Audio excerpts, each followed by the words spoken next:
RTS Info, Philippe Nanzer.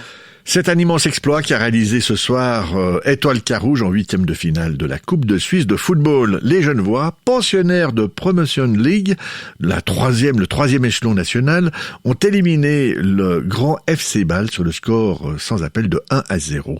Carouge a su tenir le score en fin de match alors que les Rhénans multipliaient les assauts pour revenir, mais en vain.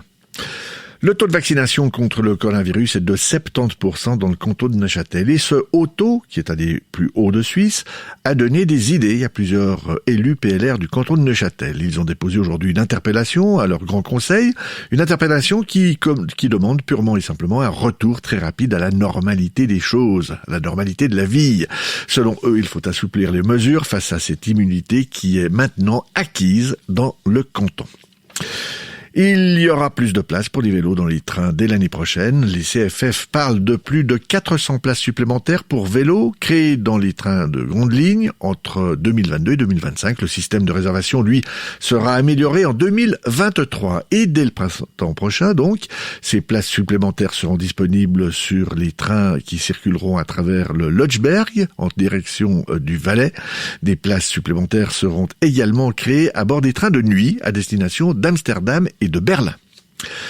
Téhéran annonce ce soir que les discussions sur le programme nucléaire iranien reprendront d'ici fin novembre. Aujourd'hui, le principal négociateur de l'Iran, Ali Bagheri Kani, a rencontré le coordinateur européen des pourparlers, Enrique Mora, à Bruxelles.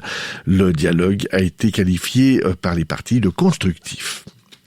Le gouvernement israélien confirme ce soir la réouverture de ses frontières aux touristes étrangers, pour autant qu'ils soient vaccinés contre le Covid-19, une ouverture qui devrait intervenir lundi prochain, 1er novembre. Mais pour entrer en Israël, ce ne sera pas une sinécure, il faudra mériter ses vacances dans ce pays, car le certificat de vaccination devra d'abord dater de moins de 6 mois, et puis les voyageurs devront aussi présenter un test PCR datant d'un maximum de 72 heures avant leur départ, et passer un second test à leur arrivée.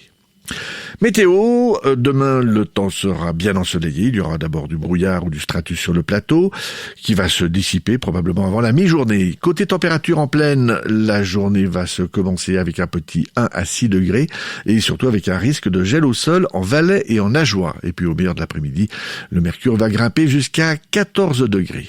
Vendredi, après les quelques probables bancs de brouillard matinaux sur le plateau, le temps continuera d'être bien ensoleillé malgré l'arrivée de voiles nuageux depuis l'ouest, parfois dense en fin de journée. Marc est bouillon.